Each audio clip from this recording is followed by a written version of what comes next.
সামনে আসন্ন রমাজান আমাদের সামনে। আমরা আল্লাহর কাছে দোয়া করি আল্লাহ পাক আমাদের সবাইকে রমাজানে পৌঁছে দিন এবং সেখানে বেশি বেশি ইবাদত বন্দেগী করার মধ্য দিয়ে গুনাহগুলোকে মাফ করানোর তৌফিক দান করুন। কিছু কাজ আমাদের এখন থেকে করা উচিত। যেমন রমাজানের প্রস্তুতি নেওয়া উচিত মানসিকভাবে। শুধুমাত্র খাওয়া, পানাহার ত্যাগ করা, স্ত্রী সহবাস ত্যাগ করার নামই কিন্তু সওম নয়। আল্লাহ পাকের সমস্ত নিষেধগুলো বর্জন করার নাম কিন্তু সওম। না খেয়ে থেকে কেউ যদি মিথ্যা কথা বলে, রোজা অবস্থায় কেউ যদি মিথ্যা কথা বলে, মাপে কম দেয়, গীবত করে, সুদ খায়, জেনা করে, দুর্নীতি করে, তার কি রোজা হবে? ওলামায়ে কেরাম যে কারো কাছে গিয়ে ফতোয়া নিয়ে নেন, যে কোনো মাযহাবের ওলামায়ে কেরামের কাছে ফতোয়া নিয়ে নেন, তারা বলবে রোজা হবে না। সওম এর নাম। মানসিক প্রস্তুতি নেওয়া দরকার যে রমাজান আসার আগেই আমি যে খারাপিগুলোর মধ্যে লিপ্ত আছি একটা একটা করে ছেড়ে দিব ইনশাআল্লাহ। রমজান মাস স্টার্ট হবে, তার আগেই আমার মাসের বাজার করা থাকবে। আল্লাহ পাক যতটুকু সামর্থ্য দিয়েছেন এর আলোকে আমি মাসের বাজার করে রেখে দেব। রমজান মাসে বাজারে যাব না। রমজান মাসে এত ঘন ঘন বাজারে যাব না। যদি যেতে হয় একটা কারণে যাব, ওই যে খুচরা কিছু বাজার থাকে এগুলো করতে যাবেন এবং বাজারে যাওয়ার দোয়া পরে বাসায় চলে আসবেন। 10 লক্ষ নেকি পাবেন ইনশাআল্লাহ। আর রমজান মাসে তো যে কোনো আমল আরো 70 গুণ বৃদ্ধি করা হয়, তাই না? কি দোয়া? বাজারে গিয়ে দোয়া পড়লে 10 লাখ নেকি হয়। যেই বাজার সম্পর্কে নবী সাল্লাল্লাহু আলাইহি ওয়াসাল্লাম বলেছেন এটা সবচেয়ে নিকৃষ্ট জায়গা আল্লাহর কাছে। আর মসজিদ সবচেয়ে উৎকৃষ্ট জায়গা, তাই না? সবচেয়ে নিকৃষ্ট কেন? কারণ বাজারে গেলে মানুষ আল্লাহকে ভুলে যায়। খেয়াল করে দেখবেন বাজারে গেলে মানুষ আল্লাহকে সাধারণত ভুলে যায়। দুনিয়াবি কাজে মানুষ বেশি ব্যস্ত হয়ে যায়।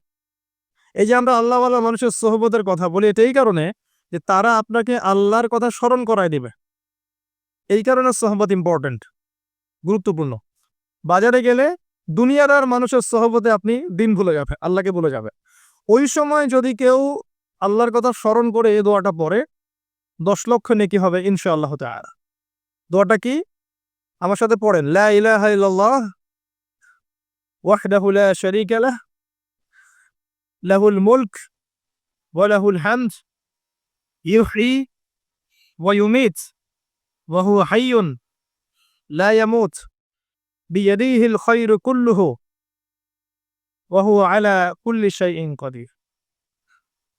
খুব কঠিন। এই যে ফিজিক্স পড়েছেন না? Physics, chemistry, biology, medical science, BBA, MBA, doctorate, BCS coaching কত কি করেছ? এখানে এর চেয়ে কঠিন পড়া পড়তে হয় নাই?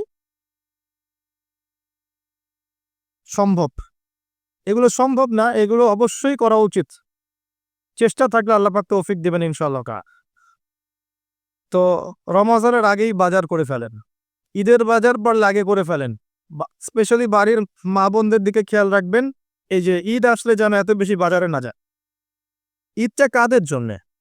যারা রমাদান মাসে পরিপূর্ণরূপে সওম পালন করবে, আত্মশুদ্ধি অর্জন করবে, তাদের জন্য ঈদের খুশি। ক্বাদ আফলাহা মান তাযাক্কা ওয়া যাকারা ইসমা রাব্বিহি ফাসাল্লা। কাদের জন্যে? যারা সারা রমাজান জুড়ে নামাজ পড়ে নাই, তারাবি আদায় করে নাই, তিলাওয়াত করে নাই, সেহরিতে খেয়েছে 10টা আইটেম, ইফতারে 20টা আইটেম, এদের জন্য রমজান। রমজান মাসেও দুর্নীতি ছাড়তে পারেনি, সুদ ঘুষ ছাড়তে পারেনি, জেনা করেছে, ব্যভিচার করেছে, ঘুষ খেয়েছে, মানুষের সম্পদ আত্মসাৎ করেছে, এদের জন্য রমাদান। রমাদান আসলেই দেখবেন বাজারে পণ্যের দাম বাড়িয়ে দেওয়া হয়। কি জন্য ভাই? এই কাজটা কি গভর্নমেন্ট করে? ব্যবসায়ীরা করেন। কেন করেন? রমজান মাসে আপনার সুযোগ। আপনি মানুষকে কম দামে খাওয়ালে আল্লাহ আপনাকে অফুরন্ত নেকি দিবেন ইনশাআল্লাহ। বিভিন্ন মুসলিম কান্ট্রিতে গিয়ে দেখবেন রমজান মাসে বাজার নিয়ন্ত্রিত হয়, একদম প্রাইস কমে যায়। ইল্লা বাংলাদেশ। আমাদের এখানে দেখবেন প্রাইস রিচ করছে। এই প্রাইস রিচিংটা কারা করে? গভর্নমেন্ট করে? ব্যবসায়ীরা করেন। কেন করেন? সিন্ডিকেট কেন করে? এই সময় কেন মাপে কম দেন? এই একটা সিজন ব্যবসা করে নিবেন এই জন্যে? এখানে যদি আপনি প্রকৃত মুমিন হতেন, মুসলিম হতেন, তাহলে আপনি জনগণের জন্য দাম কমিয়ে দিতেন এবং আপনারা মিলে সওয়াব অর্জনের একটা মাধ্যম বানাতেন যে আজকে আমার একটা হোটেলে ব্যবসা আছে, আমি আজকে ইনশাআল্লাহ 10 জন রোজাদারকে ইফতার করব ফ্রি। করানো যায় না? এটা করলে আপনার রিজিক কমে যাবে? আল্লাহ আপনাকে যে রিজিক দিয়েছেন, একটা দানা না খেয়ে পৃথিবী থেকে যাবেন?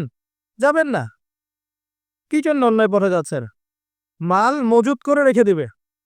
মাল কিনা আগে থেকে মজুত করে রেখে দিবে, যখন দাম বাজারে ইচ্ছা করে একটা সিন্ডিকেট তৈরি করার চেষ্টা করা হবে, মানব সৃষ্ট। তারপরে এরাই আবার চক্রবৃদ্ধি করে দামটা বাড়িয়ে দিল, মাশাআল্লাহ।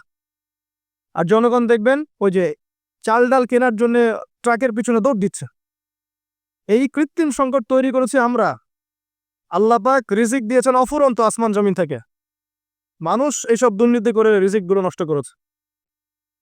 বিশ্বের বুকে একমাত্র দেশ, অনন্য একটা দেশ, যেখানে আল্লাহ পাক আসমান জমিনের বারাকার দরজা খুলে দিয়েছে। শস্য শ্যামল, সুজলা সুফল, আপনি যে কোনো প্রোডাক্ট এখানে উৎপন্ন করতে পারবেন। মাটি এমন উর্বর, আপনার সমুদ্র আছে, প্রাকৃতিক সম্পদ আছে, আপনার গ্যাস আছে, কয়দিন পর তেল আসবে ইনশাল্লাহ, নদী নালা আছে, অক্সিজেন ফ্রেশ পাবেন, খাবার ফ্রেশ পাবেন। আমাদের প্রোডাক্ট যদি আমরাই খেতাম, খেয়ে শেষ করতে পারতাম না, জানেন। আর যদি আমরা ঠিকঠাক মতো আমাদের এই প্রোডাক্টগুলোর হক আদায় করতাম, মাপে কম না দিতাম, মানুষের ভালো চিন্তা করতাম, নিজের স্বার্থ কম চিন্তা করতাম, এবং টাইম টু টাইম জাকাত দিতাম, আমাদেরকে ওয়ার্ল্ড ব্যাংক থেকে লোন নিতে হতো না। আমার কথা বুঝতে হলে ইকোনমিক্স বুঝতে হবে। এই লোন শোধ করতে আমাদেরকে সুদ দিতে হয়, এবং এটা সরকারের পক্ষে হিমশিম খেতে হয়, কষ্টকর হয়ে যায়। যদি প্রত্যেক মুসলিম সঠিক সময়ে জাকাত দিত, এবং এই জাকাতগুলোকে যদি কালেক্ট করার মতো কোনো পথ ও পদ্ধতি থাকতো উপরের লেভেল থেকে, যে সব মুসলিম নিসাব পরিমাণ সম্পদ হলেই জাকাত দিতেই হবে বাধ্যতামূলক, আপনি দেখতেন ওই যে কিসের ব্রিটেন আমেরিকা আর কিসের রাশিয়া চায়না, এদের চেয়ে বেশি ডেভেলপমেন্ট করতে পারতাম না ইনশাআল্লাহ। বড় বড় সেক্টরে, মিলিটারি সেক্টরে, মিডিয়ায়, আপনার ফাইন্যান্সে, মেগা প্রজেক্টগুলোতে এবং টেকনোলজিতে দেখতেন, মিলিটারি সায়েন্সে, অস্ত্রশস্ত্রে, প্রত্যেকটা ক্ষেত্রে দেখতেন বাংলাদেশ সুপার পাওয়ার হতো। আমরা কয়জন জাকাত দেই, কয়জন ট্যাক্স দেই? আমরা নিজেরা ঠিক না হলে ভাই কোশ্চিনকালেও অবস্থার উন্নতি হবে না। এটা প্রথম কথা। নিজেরা ঠিক না হলে আলাইকুম আনফুসাকুম লা ইয়াদুররুকুম মান দাল্লা ইন ইহতাদাইতুম, এটা শুনেন আগে ভালো করে। নিজে ঠিক না হলে কখনো আমরা মাথা তুলে দাঁড়াতে পারব। আমরা যখন অন্যের কাছে লোন নেই, তখন তারা আমাদের সাথে এমনভাবে বিহেভ করে, মনে আমরা ওরা দাস মনে হচ্ছে, আমাদের কিনে ঠাট্টা মস্করা করে। এগুলো সব মিডিয়া আসে এখন। আমরা যদি সঠিকভাবে জাকাত দিতাম, সিন্ডিকেট না করতাম, দুর্নীতি না করতাম, আল্লাহকে ভয় করে চলতাম, বিশ্বাস করেন আল্লাহ পাক এত চমৎকার একটা ভৌগোলিক অবস্থা আমাদেরকে দিয়েছেন আমাদের দেশকে, যে এমন কোনো বিষয় নাই যেটা আল্লাহ পাক এখানে দেন নাই। প্রত্যেকটা জিনিস, 5টা মৌলিক বিষয় লাগে না? খাদ্য, বস্ত্র, বাসস্থান, শিক্ষা, চিকিৎসা, কোনটা নাই বলেন তো? এটা কিন্তু আল্লাহ দ্রোহী মানুষদের কারণে হয়নি। আল্লাহওয়ালা মানুষরা এখানে আছেন বলে এটা হয়েছে। এখানে অগণিত ওলামা কেরাম এসেছিলেন, পীর বুজুর্গ এসেছেন, শায়েখ এসেছেন, আধ্যাত্মিক মানুষ এসেছেন। এই জমিনটা কিন্তু পবিত্র। ইতিহাস পড়ে দেখেন, এই জায়গার ইতিহাস পড়ে দেখেন, বহু আল্লাহওয়ালা মানুষ এসেছেন, দিন প্রচার করেছেন, চলে গেছেন। এখনো অফুরন্ত আল্লাহওয়ালা মানুষ আনাচে কানাচে পড়ে আছে এই দেশে। দোয়া করেন তারা, সবার জন্য দোয়া করেন, সবার ভালো চান, কল্যাণ চান, আল্লাহ পাক বারাকা দেন। বাকি যেটা নষ্ট করে সেটা আমরা করি, এটা আল্লাহ পাক করেন না। যাহারাল ফাসাদু ফিল বাররি ওয়াল বাহরি বিমা কাসাবাত আইদিন নাস। জলে স্থলে যত বিপর্যয় ছড়িয়ে পড়েছে, এটা মানুষের হাতের কামাইয়ের কারণ, আমাদের কারণে। যাই হোক, একটা পয়েন্ট থেকে আমি অন্যদিকে চলে গেছি। রমজান মাসে মানুষকে খাওয়ান, কমায় দেন, দাম কমায় দেন, মানুষকে খাওয়ান। ব্যবসায় বাজার কৃত্রিম সংকট তৈরি করবেন না। আল্লাহর ওয়াস্তে, আপনি একটা হোটেলের মালিক হলে 10টা মানুষকে ইফতার করান। আপনি একটা কাপড়ের দোকানের মালিক, আপনি প্রতিদিন একটা করে কাপড় এমন কাউকে হারিয়ে দিতে পারেন যার কাপড় কেনার সামর্থ্য নাই। রমজানে মানুষ ইবাদত করার জন্য মুখিয়ে থাকে, আর আমরা এই সময় নিজের আখের গোছানোতে ব্যস্ত থাকি। এটা ঠিক না। জাকাত যাদের ফরজ হয়ে গেছে, রমজান মাসে ক্যালকুলেট করেন, জাকাত দিয়ে দেন। এবং যদি পারেন সামাজিকভাবে কালেক্ট করেন, রাষ্ট্রীয়ভাবে কালেক্ট করেন, যদি পারেন সংগঠন আছে না, ছোট ছোট অ্যাসোসিয়েশন, এগুলো দিয়ে কালেক্ট করেন, সবার মাঝে বিলান, যেখানে উপযুক্ত খাতে বিলান। ইকোনমিক সিস্টেমটা সুন্দর হবে। এমনও মানুষের কাছে, মানে মানুষকে জাকাত দিয়ে জায়েজ আছে, যে অমুসলিম, কিন্তু আমরা চাচ্ছি সে ইসলামের সৌন্দর্য দেখে ইসলাম কবুল করুক। বল মুআল্লাফাতি কুলুবুহুম, একটা খাত আছে, 8টা খাতের একটা খাত। আমরা কখনোই কাজটা করেছি? কিন্তু দেশের আনাচে কানাচে মানুষ, এক শ্রেণীর মানুষ মুসলিমদেরকে খ্রিস্টান বানাচ্ছে। এই খবর আছে আপনার? খবর পাবেন না, কারণ তারা আমাদের মতো আবেগী না, আমাদের মতো বোকাও না। কেন আমরা আবেগী, কেন বোকা? মনে করেন কিছু একটা করলাম, একদম ভিডিও করে ছবি তুলে সারা মিডিয়া অনলাইন ফাটায় ফেলাই যে আজকে আমি একটা কাজ করেছি। কিন্তু আজকে যে ব্যক্তিটা খ্রিস্টান হয়ে গেছে এ কিন্তু অনলাইনে আসে নাই। যে ওকে খ্রিস্টান বানিয়েছে সেও পোস্ট দেয়নি যে আমি আজকে একজনকে খ্রিস্টান বানালাম, দিয়েছে? এই জায়গায় বুদ্ধিবৃত্তিক পার্থক্য আছে আমাদের সাথে ইসলামের শত্রুদের। আমাদের মরক্কো থেকে ইন্দোনেশিয়া পর্যন্ত দেখবেন ইসলামিক কান্ট্রি, একটা চেইনের মতো, সবাই মুসলিম কান্ট্রি। অস্ত্র শক্তি, গভর্নমেন্ট, জনগণ সব আমাদের মুসলিম। এর মাঝখানে একটা কান্ট্রি দেখবেন, ইসরায়েল, সবার ঘুম হারাম করে রেখে দিয়েছে। বুদ্ধিভিত্তিক ভাবে ওদের সাথে আমরা হেরে গেছি। বিগত 100 বছর ওরা যেসব জায়গায় উন্নতি করেছে, ওরা এত মানুষকে ফুটিয়ে বেড়ায়নি যে আমি এটা করেছি, আমি এটা করেছি, আমি এটা করেছি। বুদ্ধিভিত্তিক পার্থক্য দেখেন। ইভেন মানুষ জানেও না তার কাছে কতগুলো পারমাণবিক অস্ত্র আছে, কেউ জানে না, কেউ জানে না। তো এই যে একটা বিষয়, আমরা মানুষকে দেখাতে বেশি পছন্দ করি। আমাদের উচিত ইসলামকে ভিতর থেকে, গোড়া থেকে শক্ত করা। আল্লাহ দেখিয়ে দিবেন, যখন শক্ত হয়ে যাবে আল্লাহ দেখিয়ে দিবেন ইনশাআল্লাহ। আর আইওয়াশ করে, শোডাউন করে আদতে কোনো ফায়দা হয় না। আল্লাহ পাক আমাদেরকে বোঝার তৌফিক দান করুন, আমিন। রমজান মাসে এই কাজগুলো করেন। আমি এখানে একটু সময় নিচ্ছি, কারণ আসন্ন রমজানে আমরা এমনভাবে কাজে লাগানোর চেষ্টা করব রমজান মাসটাকে ইনশাআল্লাহ, যাতে করে এই মাসটাতে আমরা আমাদের পুরো জীবনের গুনাহগুলো মাফ করাতে পারি। প্রথম কাজ, 5 ওয়াক্ত সালাতে অভ্যস্ত হওয়া। রমজান মাস শুরু হয়ে গেলেই প্রথম দিন থেকেই কিন্তু আপনি 5 ওয়াক্ত নামাজে যেতে পারবেন না জামাতে, যদি আপনি এখন থেকে জামাতে অভ্যস্ত না হন। তাই এখন থেকে প্রস্তুতি। রমজান মাসেই গিয়ে আপনি যাকাত ক্যালকুলেট করতে পারবেন না, এখনই আপনি সম্পদের হিসাব করেন, উলামায়ে কেরামের কাছে যান, যাকাতের হিসাব করেন। এমনকি আপনি এটাও করতে পারেন, আপনার সম্পদের যে মিরাস আছে, মিরাস বন্টন, এটা এখন থেকে জেনে নিয়ে সেভাবে বন্টন করা শুরু করেন। এটা একটা সমস্যা আমাদের দেশে, আমাদের মুসলিমদের মাঝে। মানুষ মারা গেলে সম্পত্তি নিয়ে কাউকে কাচাল শুরু হয়, তাই না? জীবিত অবস্থায় কেন বন্টন করছেন না? ওই যে কয়দিন আগে দেখলেন না, ব্যাংক কর্মকর্তা একজন মারা গেল, ফেসবুকে দেখেছেন? দাফন করতে দিচ্ছে না, 2 ছেলে ঝগড়া করছে, দলিল দিয়ে বসে আছে। সুবহানাল্লাহ, মানুষের টাকায় তার কাফন কিনে দাফন করা হলো। জীবিত থাকতেই সম্পত্তি বন্টন করে দেয়, যার যার হক তাকে তাকে দিয়ে দেন। নিজের হক আল্লাহর কাছে চান, আপনি সুখে থাকবে। কারণ আমি বারবার বলি, মানুষ মানুষের অবস্থানকে ভালোবাসে। মানুষ মানুষের অবস্থানকে ভালোবাসে। আজকে আপনার অবস্থান ভালো, আপনাকে সবাই ভালোবাসছে, ঠিক আছে, কিন্তু আপনি যদি তাদেরকে তাদের প্রাপ্য না দেন, আপনার ইন্তেকালের পর তারা আপনার কথা নাও স্মরণ করতে পারে।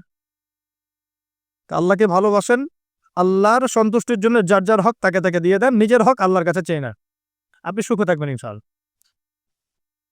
তো এই কাজগুলো রমজান আগেই করে ফেলেন, বাজারঘাট করে ফেলেন। এটা আমি টিপস দিচ্ছি এই কারণে, বাজারটা অনেক বেশি সময় নষ্ট করবে আপনার। রমজান মাসে অনেক বেশি সময় আপনার বাজার খেয়ে ফেলবে। এই যে 1-1.5 মাস বাকি আছে, এখন থেকে কোরআন পড়া শিখে নেন। 1.5 মাস সময় লাগবে না ইনশাআল্লাহ, যদি আপনি আলেমের কাছে মাদ্রাসায় গিয়ে কোরআনের তেলাওয়াতটা শেখেন। রমজান মাসে প্রত্যেকদিন 1 পারা করে পড়বেন, পারা যাবে? 30 দিন 30 পারা, 1 মাসে কোরআন খতম, পারা যাবে না? নামাজ মিস দিবেন না জামাতের সাথে, আল্লাহ পাক তৌফিক দান করুন বক্তা শ্রোতা সবাইকে। এবং তারাবির সালাত মিস দিবেন না। তারাবির নামাজ কয় রাকাত এটা নিয়ে ঝগড়া করেন না, আপনি নামাজের কোয়ালিটি বাড়িয়ে দেন। নামাজটা একদম রাসূল সাল্লাল্লাহু আলাইহি ওয়াসাল্লামের সুন্নাহ মোতাবেক আদায় করার চেষ্টা করুন। নবী সাল্লাল্লাহু আলাইহি ওয়াসাল্লাম পা ফুলে যেত না, নামাজ পড়তে পড়তে পা ফুলে যেত না, দীর্ঘ সময় দাঁড়িয়ে থাকতেন। সবচেয়ে সুন্দর তেলাওয়াত যার, তাকে ইমাম করেন। সবচেয়ে সেরা হাফেজকে ইমাম করেন, যার তেলাওয়াত শুনলেই নামাজের মনোযোগ নামাজে ফিরে আসে, এমন মানুষকে ইমামতির দায়িত্ব দেন। মুয়াজ্জিন যিনি হবেন, সুললিত কণ্ঠের মানুষকে মুয়াজ্জিন বানান। আজান আল্লাহু আকবার শুনলেই কলিজা টানে মসজিদে নিয়ে আসবে, এমন মানুষকে আপনি মুয়াজ্জিন বানায় দেয়। যাকে তাকে বানায় না, ভাইবা নেন, পরীক্ষা নেন, টেস্ট করেন, তারপরে দেন। ইমাম সাহেব, খতিব সাহেব, তারাবির নামাজ যারা পড়াবেন, তাদের তো বউ বাচ্চা কাচ্চা আছে না, পরিবার নাই, তাদেরকে ভালো হাদিয়ার ব্যবস্থা করে, যাতে তাদের অন্য কোনো ফিকির না থাকে। রমজান মাসে এগুলোই তারা করবেন। আপনি তার পরিবারের দায়িত্ব নিয়ে নেন। আমরা সবাই যদি একটু একটু করে দায়িত্ব নিই, তার পরিবারের দায়িত্ব নেওয়া সম্ভব না? তারা কি সমাজের নিম্ন শ্রেণীর মানুষ? খায়রুকুম মান তাআল্লামাল কোরআন ওয়া আল্লামা, নবীজি কি বলেছেন? সর্বশ্রেষ্ঠ মানুষ তারাই যারা নিজেরা কোরআন শেখা অপরকে শেখায়, তাদেরকে মূল্যায়ন করেন। তাদের আমরা খেয়াল করে দেখি অনেক সময় তারা মসজিদ কমিটির কাছে জিম্মি হয়ে যায়। এমনটা করবেন না। তাদের সম্মান তাদেরকে দিন, ইখতিয়ার দিন। সুন্দর মতো তারা নামাজ পড়াবে, তারাবির নামাজ পড়াবে ইনশাআল্লাহ। তারাবির সালাতে আপনি অ্যাটেন্ড করেন, প্রয়োজনের শেষ রাত্রে আবার ওঠেন, উঠে 2 রাকাত নামাজ পড়েন, আল্লাহর কাছে চান। দোয়া কবুলের মাস রমাদান, তাই নয় কি? আরো অনেক বিষয় আছে। সাদাকাতুল ফিতর গুলো দিবেন রমাদান মাসে। ওই যে কিছু হোটেল আছে না, পর্দা টাঙায় রাখে, মানে ওখানে মনে হয় আল্লাহ দেখে না, তাই না? পর্দাটা টাঙায় রাখে। এগুলোকে বয়কট করবে। কি জন্যে? যারা নন মুসলিম তাদের জন্য হোটেল আলাদা ব্যবস্থা আছে না? মুসলিমদের জন্য কোনো পর্দার ব্যবস্থা থাকবে না। মুসলিম হলে আপনি বসতেই দিবেন না, রোজা রাখেন নাই কেন? যদিও বা মুসাফির হলে সুযোগ আছে, অসুস্থ হলে সুযোগ আছে, কিন্তু এই যে সংস্কৃতি তৈরি করছি আমরা, হোটেলে একটা অংশ থাকবে যারা বেরোজাদার ওখানে গিয়ে খাবে। মাশাআল্লাহ। জিনিসপত্রের দাম কমান, মানুষের উপকার করেন, মানুষকে কাপড় দেন, খাবার দেন, বেশি বেশি ইফতার করা, ইফতারের প্রজেক্ট হাতে নেন। যার যেরকম ক্ষমতা আছে, কেউ যদি সমাজের নেতা হয়ে থাকেন, সমাজের মানুষকে ইফতার খাওয়ানোর ব্যবস্থা করেন। আপনি পরিবারে ইফতারের এমন অ্যারেঞ্জমেন্ট করবেন যাতে পরিবারে বাচ্চা কাচ্চা সবাই মিলে একসাথে ইফতার করে। ওরা দেখে দেখে বড় হবে যে আমরা ছোটবেলায় আমাদের বাবা মার সাথে একসাথে ইফতার করে বড় হয়েছি। ইসলামিক সংস্কৃতি মনের ভিতরে ঢুকে যাবে। এটা কিন্তু ইসলামিক সংস্কৃতি, আমরা কিন্তু এগুলো হারিয়ে ফেলছি। দেখবেন এখন আলাদা আলাদা প্লেট, আলাদা আলাদা ঘরে খাবার খাচ্ছে, তাই না? কিন্তু ইসলামিক সংস্কৃতি যে একসাথে বসবো, বাসার কর্তা তিনি বসবেন, মা বসবেন, বোন বসবে, ছেলেমেয়েরা বসবে, প্রথমে কর্তা শুরু করবে, তারপর তারা শুরু করবে, আদব। এখন এগুলো নাই। এখন যে যার প্লেট নিয়ে ঘরে ঘরে চলে যায়, যে যার হাতে একটা করে স্মার্টফোন। একটা বাড়ির মধ্যে 10টা জগৎ, একটা বাড়িতে 10টা ভিন্ন ভিন্ন পৃথিবী। এক একজন এক এক জগতে বিচরণ করে, কারোর সাথে কারো যোগাযোগ নেই। এই করে করে আমরা পারিবারিক বন্ধনগুলো নষ্ট করে ফেলছি। মেয়েদের কোরআন শেখার ব্যবস্থা করেন রমজান মাসে, আপনারাও শেখেন। রমজান মাসে কোরআন তেলাওয়াত করেন বেশি বেশি, অন্তত একটা খতম দেয়। যারা হাফেজে কোরআন তারা বেশি বেশি খতম দেন, বেশি বেশি তেলাওয়াত করেন, প্রত্যেক হরফে 10 নেকি হবে। এই মাস কোরআন নাজিলের মাস। আর কি আছে?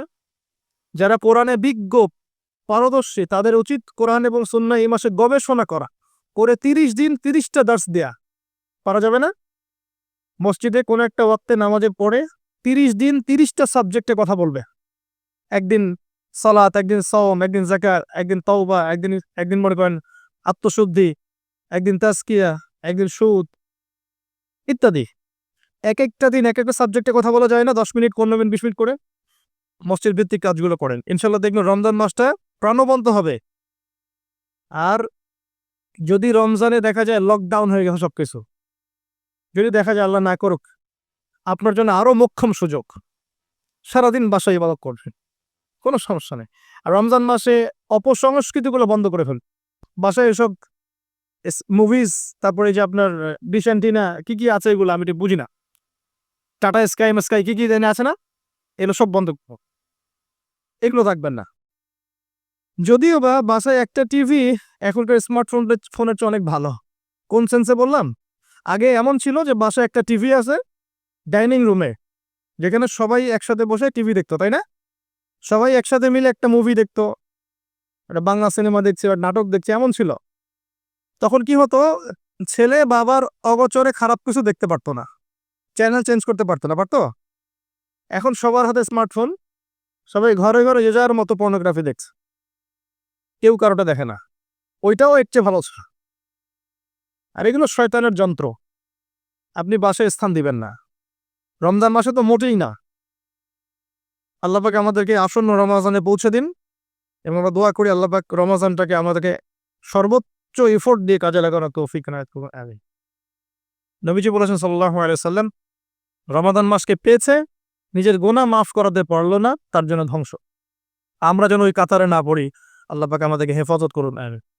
তৃতীয় সিঁড়িতে তিনি তখন বলছেন সাল্লাল্লাহু আলাইহি ওয়াসাল্লাম, ধ্বংস হোক সেই ব্যক্তি যার সামনে আমার নাম উচ্চারণ করা হয়েছে, সে আমার নাম শুনে দরুদ পড়ে নাই। জীবনে কখনো যেন এমন না হয় যে আপনার সামনে মুহাম্মদ সাল্লাল্লাহু আলাইহি ওয়াসাল্লাম নামটা উচ্চারিত হয়েছে, আপনি দরুদ পড়েন নাই, এমনটা যেন কখনো না হয়। সবচেয়ে শ্রেষ্ঠ দরুদ কোনটা? দরুদে ইব্রাহিম, এটা পড়বেন। যদি এটা না পড়েন, সকাল সন্ধ্যায় এতটুকু পড়বেন, আল্লাহুম্মা সাল্লি ওয়া সাল্লিম আলা নবিয়িনা মুহাম্মদ। দরুদ সকালে 10 বার করে দরুদ পড়ে নবী সাল্লাল্লাহু আলাইহি ওয়াসাল্লাম ইনশাআল্লাহ ওই ব্যক্তির জন্য সুপারিশ করবেন ইনশাআল্লাহ। এই আমলগুলো করতে কি আপনাকে সরকার বাধা দিবে? প্রশাসন বাধা দেয়? আমরা অনেক ক্ষেত্রে উপরের দিকে আঙ্গুল তুলে বসে থাকি। অনেক কাজ আমাদের করার আছে নিজের ভিতরে, যেগুলো করলে আমাদের কোনো সমস্যা নেই, আমরা সেগুলোই করি না। 5 ওয়াক্ত নামাজ পড়তে কে বাধা দিবে আপনাকে? আপনি আপনার পরিবারে বোরখা পর্দা রাখবেন, কেউ বাধা দিবে আপনাকে? আপনি বলছেন আমি সুদ খাবোই না, আমি সুদের চাকরি করব না, শশা বিক্রি করে খাবো, তাও ভালো, কে বাধা দেবে আপনাকে? কে ফোর্স করবে সুদ খাতে আপনাকে? আপনি বলছেন যে আমি ঘুষ দিয়ে চাকরি নিব না, আমি চাকরি করব না, প্রয়োজনে ব্যবসা করে খাবো, কেউ বাধা দেবে আপনাকে? আপনি বলছেন যে আমি প্রত্যেক মাসে একটা বার কোরআন খতম করব, কেউ বাধা দিবে? ডেইলি জিকির আজকার করুন, কেউ বাধা দিবে?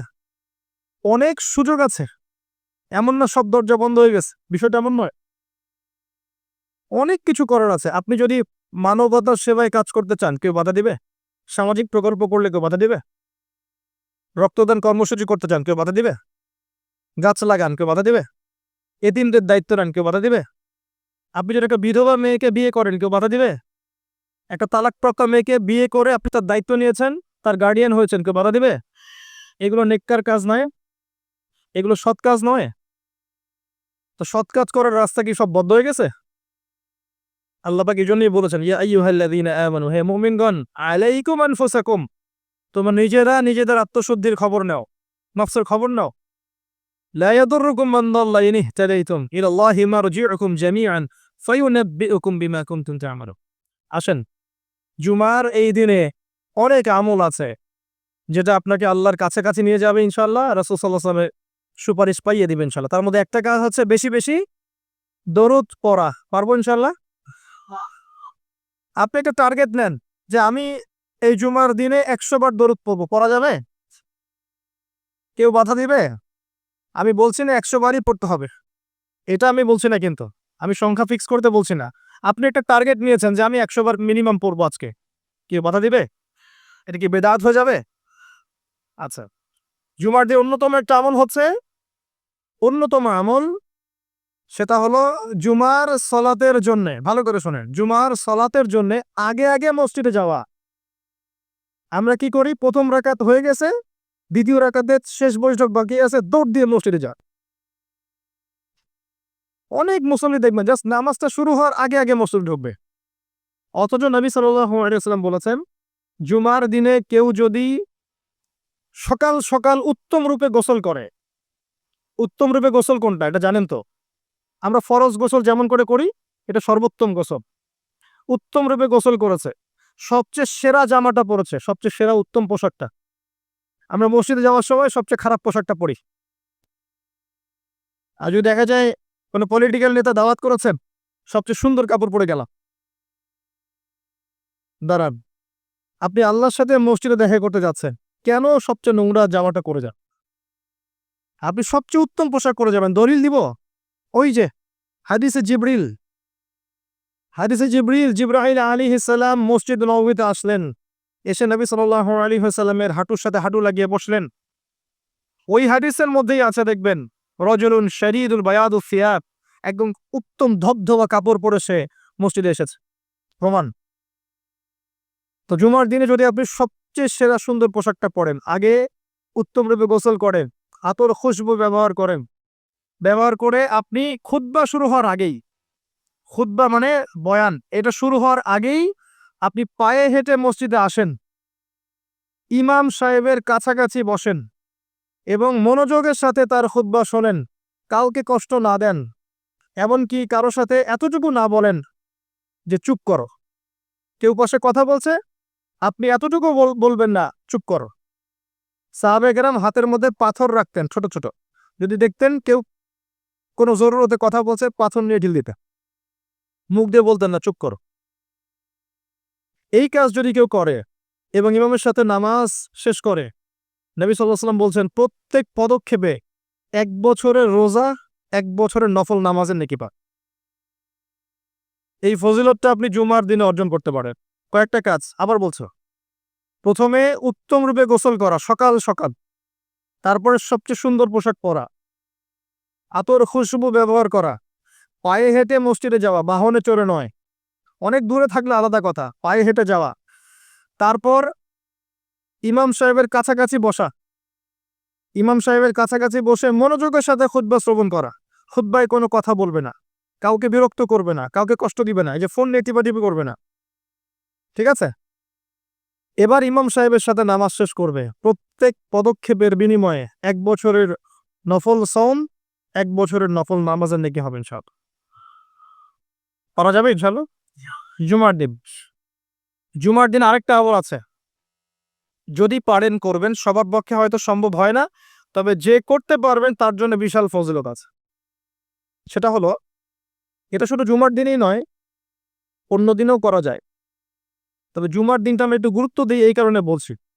ফজরের নামাজ জামাতে পড়া, ফজরের নামাজ জামাতে পড়া, এরপরে উঠে চলে না যাওয়া, বসে থাকা, বসে বসে আল্লাহর জিকির করতে থাকা, তাসবিহ তাহলিল তিলাওয়াত, আপনার যত আমলগুলো করেন আপনি সকাল সন্ধ্যা জিকির আজকার এগুলো শেষ করা, শেষ করে সূর্য উঠে গেল, পিছনে সূর্য উঠে গেল, সূর্যটা একটু উঠে গেছে, ইশরাকের সময় হয়েছে, আপনি এখন 2 রাকাত নফল নামাজ পড়লেন, পড়ে বাসায় ফিরে গেলেন, নবী সাল্লাল্লাহু আলাইহি ওয়াসাল্লাম বলছেন একটা কবুল হজ, একটা কবুল উমরার নেকি হবে ইনশাআল্লাহ।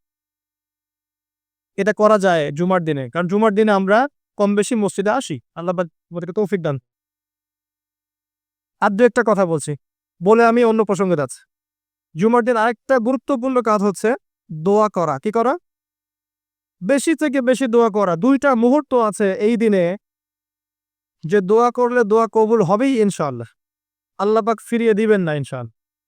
যদি যদি আছে, যদি আপনার আকীদায় শিরক না থাকে, যদি আপনার আমলের মধ্যে বেদাত না থাকে, এবং যদি আপনার রিজিকে হারাম না থাকে, ইনশাআল্লাহ দোয়া কবুল হয়ে যাবে। সময় দুটো হচ্ছে, ইমাম সাহেব খুতবা শুরু করেছেন, এখান থেকে সালাম ফিরানোর আগ পর্যন্ত, ইমাম সাহেব খুতবা শুরু করেছেন, এখান থেকে সালাম ফিরানোর আগ পর্যন্ত মনে মনে দোয়া করতে থাকবেন। আরেকটা হচ্ছে আসরের সালাতের পর থেকে মাগরিব পর্যন্ত, এই সময়টুকুর মধ্যে দোয়া কবুল হবে ইনশাআল্লাহ। করা যাবে? আমাদের অনেক চাওয়া আছে না? নিজের জন্যে, পরিবারের জন্যে, সুস্থতার জন্যে, আমাদের সমাজের জন্যে, দেশের জন্যে আমাদের চাওয়া আছে না? উম্মার জন্য আমরা চাই না? এই চাওয়াগুলো পূরণের মোক্ষম সময় খুঁজে খুঁজে দোয়া করতে হয়। দোয়া কবুলের সময়গুলো খুঁজে খুঁজে দোয়া করতে হয়। যে এখন এই মাজলিসে দোয়া কবুল হচ্ছে ইনশাআল্লাহ। যখন দিনের জন্য মানুষ বসে, এই জায়গায় মানুষের দোয়া কবুল হয়। যখন বৃষ্টি পড়ে তখন দোয়া করলে দোয়া কবুল হয়। রাতের শেষ অংশে দোয়া